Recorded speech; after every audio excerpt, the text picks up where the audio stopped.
Heat does pertain to energy, of course. It's a type of energy. And we mentioned this a little bit earlier. It's really a form of kinetic energy. I mean, what happens to atoms and molecules when you heat them up? Like a pot of boiling water. What happens to all the little water molecules as you heat it up? They move faster. And you are right, the hot water will rise, and that's something I'm going to get to at the end of these notes. But they move faster. So it really is a form of kinetic energy. Sorry, it's not H, but it's abbreviated with a Q. We'll also make the comment, cold is not a scientific word, even though I may use it. But we just say things have more or less heat, not things are colder. They just have less kinetic energy of the molecules, less heat. Units, joules, and calories. And this is how we're going to tie in our little lab with burning of the junk food, because calories does pertain to heat, even the food calories. All right. Get your temperature scales written down, but do not put the little degree sign on the K. It's actually just Kelvin, not degrees Kelvin.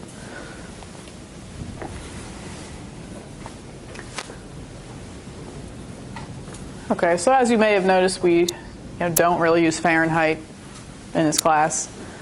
Although that's what we're used to, setting our room temperatures like 70 degrees Fahrenheit. Do you know what that corresponds to in Celsius about, like room temperature? 28. It's like 20 to 22 degrees Celsius is room temperature. Kelvin is special because Kelvin is never negative. So 0 Kelvin is considered this thing called absolute zero, which is a theoretical temperature because we just said heat's related to kinetic energy.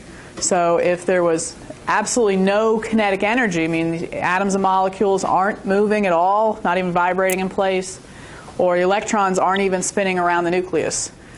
So that we can't really make that happen. So 0 Kelvin, no molecular movement. I mean, I'll say the word cold, but the coldest possible theoretical temperature. Okay, so calorie.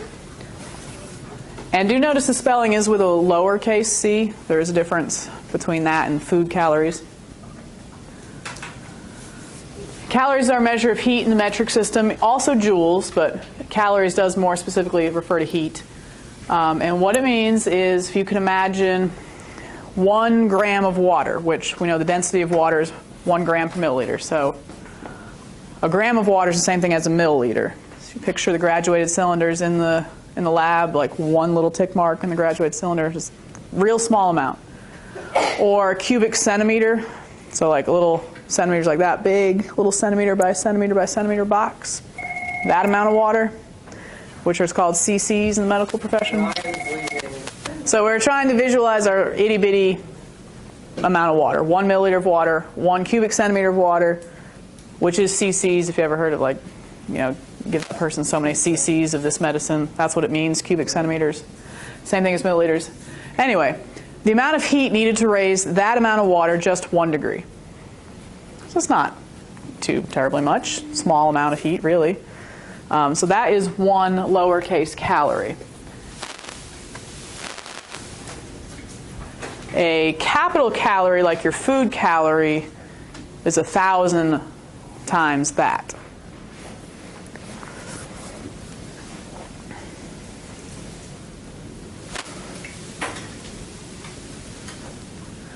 So instead of imagining for a food calorie the 1 milliliter of water, if it's 1,000 times bigger, imagine 1,000 milliliters, which is how many liters, knowing our unit conversions? 1,000 milliliters. What is a milli?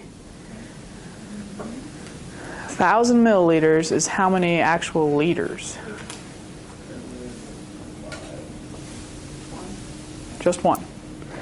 And try to visualize what a liter is. Your soda bottles are like 2 liters, 2-liter soda bottle. So half of that's 1 liter.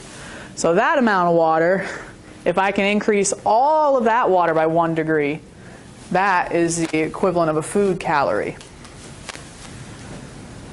Okay, another term, specific heat. which is abbreviated with a lowercase c. And the specific heat is sort of a value that just relates to the material you have, and it kind of just tells you how quickly that material will gain or rise in temperature. You may notice that not all materials, increase in temperature the same way. Have you ever, experienced like a metal slide on a hot summer day versus a plastic slide on a hot summer day? I mean, which one, the metal or the plastic, would be at the higher temperature? Yeah, the metal.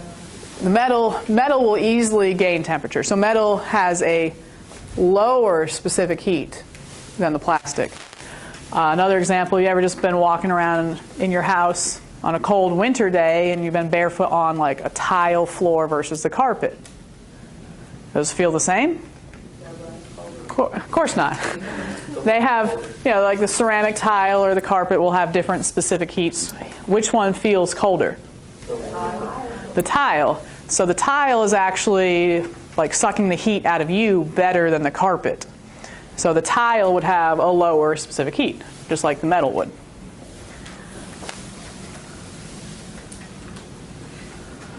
And materials with low specific heats like metals are good conductors. Otherwise, they're considered insulators, things with a high specific heat. And insulating materials are, like think of a thermos or your house. We build our house out of insulating materials like wood. Glass is decent. And the same materials that are good conductors of heat are also good conductors of electricity. We'll talk about electricity next unit, and same for insulators. All right, heat equation. So your heat equation, you got a Q, you got the triangle in there, but you know what these things mean. Q, that was our first slide of notes, that is heat energy. We know what M stands for. What's that? Mass. Okay, so the amount of heat energy is dependent on how much material you have, the mass of it. C is specific heat, does depend on what it is. And when you remember what triangle meant? Delta. In math or science, it always means final minus initial, means change in temperature. So whatever temperature we start at, subtracted from the final. So a quick math problem.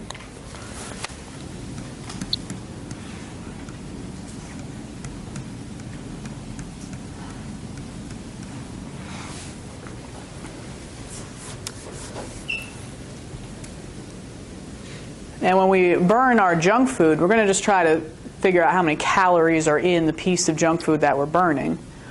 So we're going to be trying to find the Q. But we're actually going to use the junk food and burn it and heat up a beaker of water right above it. So we got burning junk food, beaker of water.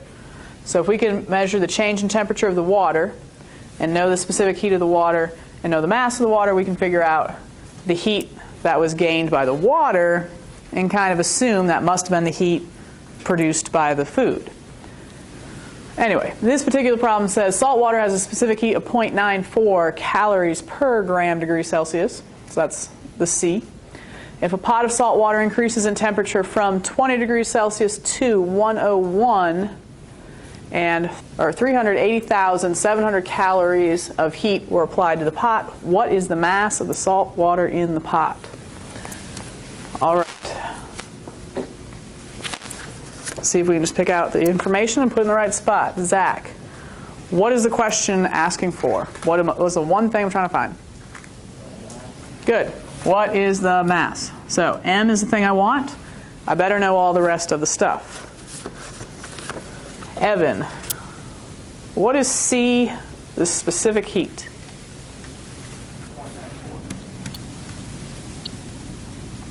Good. So that's 0.94.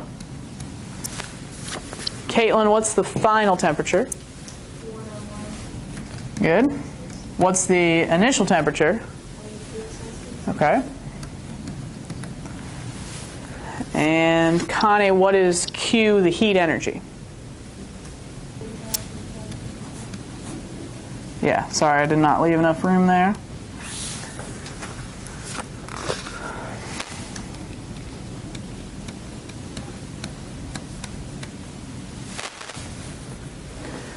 All right, did you do this side then? All right, Connie, what is 101 minus 20? 81, and did you do 81 times 0.94? Can you do that for me? 76.14. Okay, and again, our goal was to get M by itself. So Hannah, what is our last step?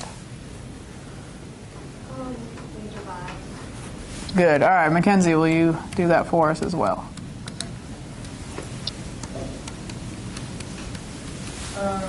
5,000. Is it just 5,000? Yeah. Great. All right, now slight trick here. What is the unit? Don't have that. Good. You might be thinking kilograms, because kilograms is what we usually used in all those other physics problems. But if we're using this little specific heat unit there, calories per gram, then our answer is in grams. So 5,000 grams. Okay. Almost done. We just got to talk about heat transfer. Done with the math part. There are 3 types of heat transfer. Heat always flows from high to low.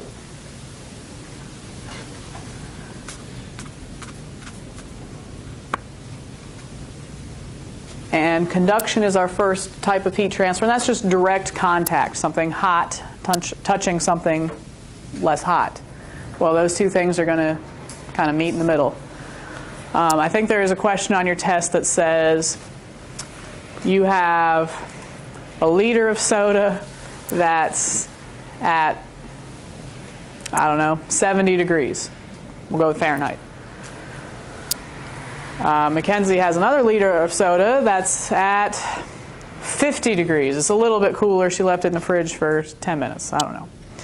So we've got equal amounts of soda. One's at 70 degrees, one's at 50 degrees. If we mix them, what is the final temperature going to be? 70 and 50. Yeah, it would meet in the middle. So if they were equal amounts. So we would meet at 60. Heat always flows from high to low as far as temperature is concerned.